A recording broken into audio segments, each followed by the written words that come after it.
கட்டில்லாத வானத்தில் நான் பட்டமாகிறேன். நூலருந்துன் காலடியில் வந்து வீழ்கிறேன். வெட்டவெளி எங்கும் போகும் பறவையாகிறேன். உன் வாசமலர் பாதம் என்னும் கூடு சேர்கிறேன். என் திசையில் நான் பறந்தால் எதுவும் நேரலாம். எத்தனையோ வலைகளிலே விழுந்து வாடலாம்.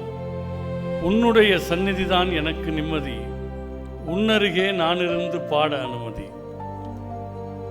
பொன்னை தேடும் வேகத்திலே பண்பை மறந்தேன். புகழை தேடும் ஆசையிலே என்னை மறந்தேன். இன்பம் தேடும் வேகத்திலே தன்னை மறந்தேன். இருந்தபோதும் என்றைக்கு நான் உன்னை மறந்தேன்.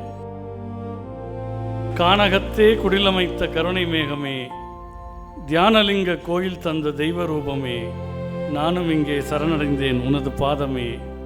நாளும் நாளும் பாடிடுவேன் உனது கீதமே.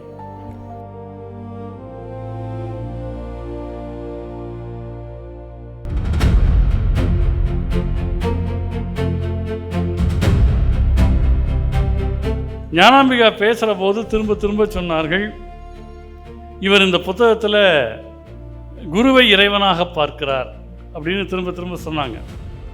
நான் மட்டுமல்ல, சைவ மரபே அதைத்தான் சொல்கிறது.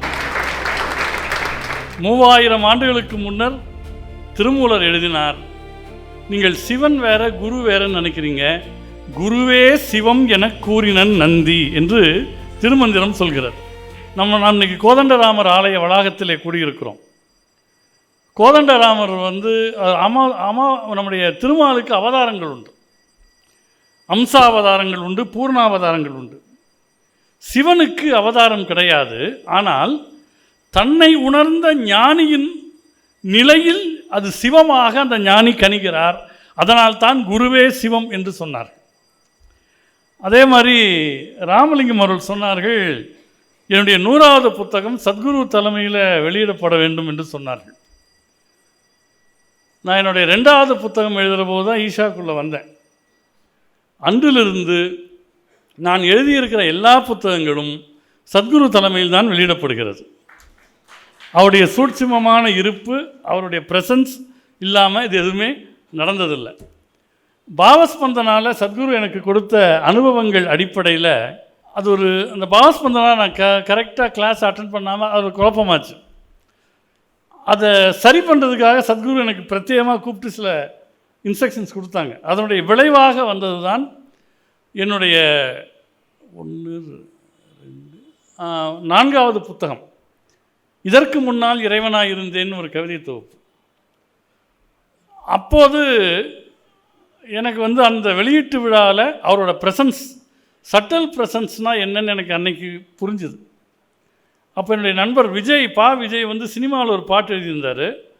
அந்த பாட்டு எனக்கு அனுபவபூர்வமாக அன்றைக்கி தான் புரிந்தது. பார்த்து பார்த்து கண்களும் பூத்திருப்பேன் நீ வருவாயென, பூத்து பூத்து புன்னகை சேர்த்து வைப்பேன் நீ வருவாயென. அப்போ சத்குரு எப்படி சட்டலாக வருவாங்கன்னா, தென்றலாக நீ வருவாயா ஜன்னலாகிறேன்,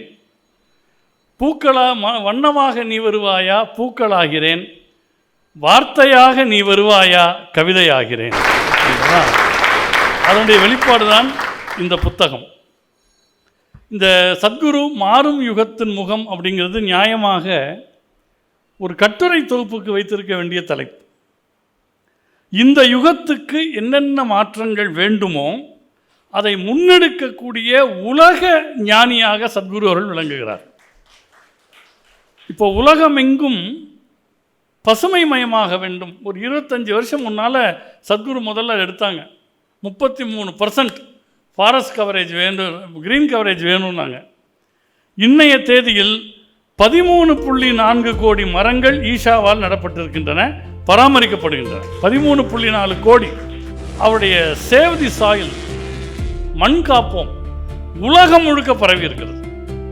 காவேரி கூக்குரல், மர விவசாயத்தால் சத்குரு வழிகாட்டுதலில் 2.5 லட்சம் விவசாயிகள் நலன் பெற்றிருக்கிறார். இதுதான் மாறும் யுகத்தின் முகம். அதாவது நிறைய பேர் இதுக்காக ஸ்டெப்ஸ் எடுக்கலாம். எல்லாருமே அதில் இருக்கிற குறைகளை தான் சொல்லுவாங்க. நாட்டில் பசுமை இல்லாமல் போச்சு, காவிரி வறண்டு போச்சு, மண்வளம் இல்லாமல் போச்சு. இதை எதிர்த்து நாம் விழிப்புணர்வு ஊர்வலங்கள் நடத்துவோம், விழிப்புணர்வை ஏற்படுத்துவோம். ஆனால் சத்குரு அந்த குறைகளை சொல்வதில்லை, அதற்கு என்ன தீர்வோ அதை உடனடியாக உலகுக்கு அவர் வழங்குகிறார். அவருக்கு தீர்வுகள் தான் முக்கியம். ராமகிருஷ்ண பரமஹம்சரை பற்றி சுவாமி விவேகானந்தர் இடத்திலே சொல்லுகிறார், என்னுடைய குரு எப்பேற்பட்டவர் தெரியுமா? அவர் உதடுகளில் இருந்து யாரை பற்றியும் குறை சொன்னதே இல்லை. தீயவற்றை பார்க்கும் சக்தியை அவர் கண்கள் இழந்துவிட்டன என்று பரமஹம்சரை பற்றி விவேகானந்தர் சொல்கிறார். சத்குரு யாரையும் குறை சொல்வதில்லை, வீண் அவதூறு சொல்பவர்களையும் குறை சொல்வதில்லை, அவர்களுக்கு செயல்களால் பதில் சொல்கிறார். அவர்தான் மாறும் யுகத்தின் முகமாக விளங்குகிறார். இப்பேற்பட்ட ஒரு மகா புருஷர், ஒரு உலகத்தினுடைய உந்து சக்தியாக விளங்கக்கூடியவர். அவரை நாம் பக்கத்திலேயே இருந்து பார்ப்பதால் பலருக்கு அவருடைய அருமை தெரிவதில்லை. அவருடைய திருவடிகளை பற்றி நான் நிறைய எழுதியிருக்கிறேன். நீங்கள் சொன்ன மாதிரி அந்த திருவடிகள் நதி காக்க மேவு பதம், நாட்டின் உழவர் விதி காக்க தாவு பதம், எங்கள் கதி காக்க ஆடும் பதம். மகாசிவராத்திரியில் பார்ப்பீங்க, எங்கள் கதி காக்க ஆடும் பதம் அதுவே, ஆனந்தமாய் கவிதை பாடும் பதம் என்றே பாடு என்று இந்த நூலில் எழுதியிருக்கிறேன். ரெண்டாவது, அவருடைய வெர்சட்டாலிட்டி. நாங்கள் 1996 அந்த 13 நாள் கிளாஸ் சத்குரு தான் எடுத்தாங்க. அப்போ ஒரு டாடா சுமோ ஓட்டிகிட்டு வருவாங்க.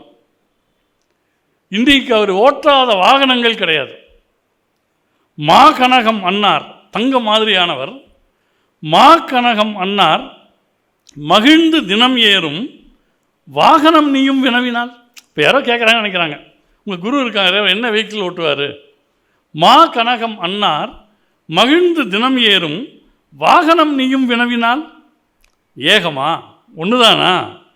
ஆகாய தேர் தொடங்கி ஆர்ப்பரிக்கும் ஈருருளி வாகாக கொள்வார் விரைந்து. 24 மணி நேரம் 28 மணி நேரம் ட்ராவல் பண்ணி அமெரிக்கா போவார். ஜெட்லாக்னா என்னன்னே தெரியாது. அங்கிருந்து ஏர்போர்ட்லேருந்து நாஷ்வில்லுக்கு அவர் தான் ட்ரைவ் பண்ணிட்டு போவார். அதே நேரம், அதாவது அவர் வெறுமனே போதிக்கிற ஒரு குரு அல்ல, எல்லாவற்றையும் செய்து காட்டுகிற குரு. முன்னெல்லாம் அவரோட ட்ராவல் பிளான்ஸ் எல்லாருக்குமே தெரியும். இந்த தேதியில் அவர் ட்ரெயினில் போகிறார், இந்த தேதியில் ஃப்ளைட்டில் போகிறாருன்னு தெரியும். எல்லாம் ரயில்வே ஸ்டேஷனுக்கோ ஏர்போர்ட்டுக்கோ போயிடுவோம்.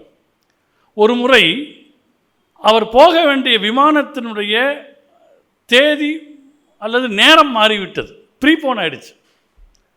இப்போ இருக்கிற மாதிரி எனக்கு எஸ்எம்எஸ்ஸோ வாட்ஸ்அப் மெசேஜோ வராது.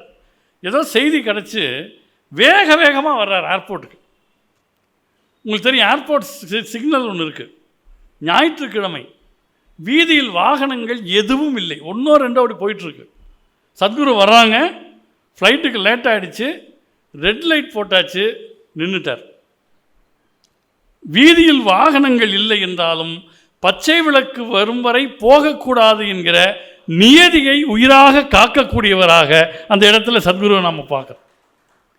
இந்த சின்ன சின்ன விஷயங்களில் அவர் காட்டக்கூடிய கவனம் என்பது அத்தகைய கவனம். அதனால்தான் அவரை பொறுத்தவரை சின்ன விஷயம் என்று எதுவுமே கிடையாது. எனக்கு நான் கூட அந்த அற்புதர் புத்தகத்தில் எல்லாம் எழுதியிருப்பேன். காட்டுப்பூன்னு தமிழில் ஒரு ஈஷானுடைய இதழ் ஒன்று வந்து கொண்டு வந்தது. சுவாமி நிராகராலாம் அவங்க தான் இருக்காங்க, அவங்களாம் அதை பார்த்துட்டு இருந்தாங்க. அதை பற்றி சத்குருவுக்கு நன்கு அறிமுகமான ஒருவர் அவர் சொல்கிறார், அவர் சினிமா துறை எல்லாத்தையும் ஈடுபாடு தெரியும் அவருக்கு எல்லாரையும். அப்படி யாரோ சினிமாக்காரங்க வீட்டில் அதை பார்த்துருப்பார் போல இருக்கு. அவர் சத்குருகிட்ட சொல்கிறாரு, இந்த புஸ்தகங்க வேண்டாதவங்களுக்கெல்லாம் போகுது அப்படின்ட்டார். அடுத்த வினாடி சத்குரு சொன்னார், அப்படி சொல்லாதீங்க, வேண்டாதவங்கன்னு இந்த உலகத்தில் யாரும் கிடையாது. வேண்டாதவங்க பூரா பூமி கீழே போயிட்டாங்க, மேலே இருக்கிறவங்க எல்லாமே நமக்கு வேண்டியவங்க தான் அப்படின்னா. நீங்கள் ஒரு மறந்து கூட ஒரு வார்த்தையை அவர்கிட்ட அப்படி பயன்படுத்திட முடியாது. அதனால் அவர் ஒரு நிமிஷம் இப்படி பார்த்தாருன்னா நம்ம மனசில் என்ன நினைக்கிறோன்னு தெரியும். அவர் நம்ம அதை எவ்வளவு மறைத்தாலும் சொல்ல வேண்டியதை சட்டலாக சொல்லிடுவார். இதுக்கு தான் வந்திருக்கேன் அப்படின்னு அவருக்கு தெரியும். கண்கள் உயிரின் கடைசி வரை துழவும், எண்ணம் எதையும் உளவறியும். சத்குரு நமக்கு ஒரு உறுதி கொடுத்துருக்காங்க. அவங்க அந்த ஃபிசிக்கல் பாடி விட்டு போன பிறகும் 80 ஆண்டுகள் சூட்சும நிலையிலிருந்து தன்னோடு தொடர்பில் வந்த எல்லாரையும் கடைத்தேற்றி விட்டுத்தான் அந்த உச்சநிலை அடையப் போவதாக அவர்கள் ஒரு வாக்கு சொன்னாங்க. கண்கள் உயிரின் கடைசி வரை துழவும், எண்ணம் எதையும் உளவறியும், மண்விட்டு செல்லும் பொழுது நம்மை சூழும் அதே கண்கள் கொல்லும் வினையின் குதிர். நமக்கு குதிராக வினை இருந்தாலும் பரவாயில்லை, உயிர் போகக்கூடிய நேரத்தில் எந்த கண்கள் நம்மை சூழுமோ அந்த கண்கள் நம்முடைய வினைகளை கொல்லும் என்பது அவர் தந்திருக்கிற உத்தரவாதம். எனவே நீங்கள் குருவனுடைய கைகளில் நீங்கள் அவ்வளவு பத்திரமாக உணர்வீர்கள்.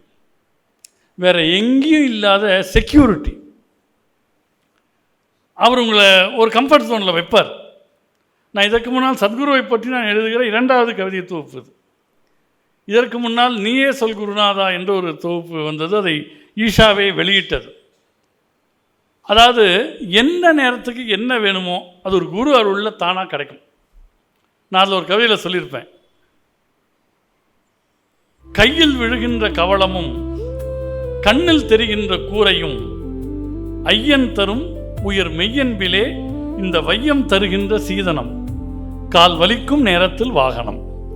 அந்தந்த நேரத்துக்கு கரெக்டாக அது அமைஞ்சிரும். அதே மாதிரி சுவாமி விவேகானந்தரை பற்றி நான் சொன்னேன். விவேகானந்தர் உலகத்துக்கான ஞானத்தை வாரி வழங்கியவர். திருப்பாவையிலே சொல்வாலே, மூறி நிமிர்ந்து முழங்கி புறப்பட்ட சிங்கம்னு சொன்ன மாதிரி வந்தவர். ஆனால் தன் குருவை பற்றி பேசுகிற போது அவர் அவ்வளவு பணிவாக மாறிவிடுவார். அவர் சொல்வார், நான் சொல்லும் வார்த்தைகளில் ஏதாவது உங்களுக்கு பயனுள்ளதாக இருந்தால் அது அவருக்கு பொருந்தும், அவர் தந்தது, அவர் மட்டுமே தந்தது. நான் சொன்னதில் ஏதாவது தவறு இருந்தால் அது என்னை சார்ந்ததும்பார் விவேகானந்தர். நான் கூட இங்கே பாடினாங்க அந்த பாட்டை, ஹேமவர்தினி பாடினாங்க. உன்பதம் பணிந்தேங்கிற பாட்டை அதை எழுதியிருப்பேன். நீ தந்த பாதை தான் நான் செல்வது, அதில் நான் வீழும் பள்ளங்கள் நான் செய்தது, நீ வந்து கைதந்து நடைபோடச் சொல்லாமல் வேறெங்கு நான் செல்வது. அவர் வகுத்த பாதையிலிருந்து நாம் விலகுகிற போது நமக்கு ஒரு வீழ்ச்சி வறுமையானால் அப்போதும் கைதூக்கி கூட விடக்கூடியவராக குரு திகழ்கிறார். இது என்னுடைய ஏதோ சிந்தனையோ கற்பனையோ இல்லை, இது ஈஷா அன்பர்களின் வாழ்க்கை அனுபவம். இது ஒரு ஆள் உட்காந்து ஏதோ புஸ்தகம் எழுதினார் என்பது கிடையாது. இப்போ எங்கேயோ யாரோ பாடுவது வானொலி வழியாக, காற்றலை வழியாக நம்ம கையில் பாக்கெட்டில் உள்ள ஃபோனில் கேட்குற மாதிரி லட்சக்கணக்கான தியான அன்பர்களுடைய அனுபவம் சில எழுத்தாளர்களுடைய பேனா வழியாக வெளிவிட கடவுள் ஒரு வாய்ப்பு தருகிறார். அப்படி எனக்கு தரப்பட்ட வாய்ப்பு தான் இந்த புத்தகம். இது புராணமாக நானே யோசித்து உட்காந்து எழுதலாம், எனக்கு அப்படி கிடையாது. I don't take full rights for this. ஞானிகள் முன்னிலையில் அருளாளர்கள் அடியவர்கள் பெறக்கூடிய அனுபவங்கள் ஏதோ ஒரு வகையில் யார் வழியிலாவது வெளியே வரும். அதனால் எழுதியவர் இங்கே முக்கியமில்லை, எழுதப்பட்டவர் முக்கியம். உங்களுடைய அனுபவம் தான் என்னுடைய அனுபவம். என்னை விட ஆழமான அனுபவம் உங்களில் பலருக்கு ஏற்பட்டிருக்கும். எனக்கு ஏதோ சொல்ல தெரிந்திருக்கிறது, சொல்லியிருக்கிறேன். நன்றி, வணக்கம்.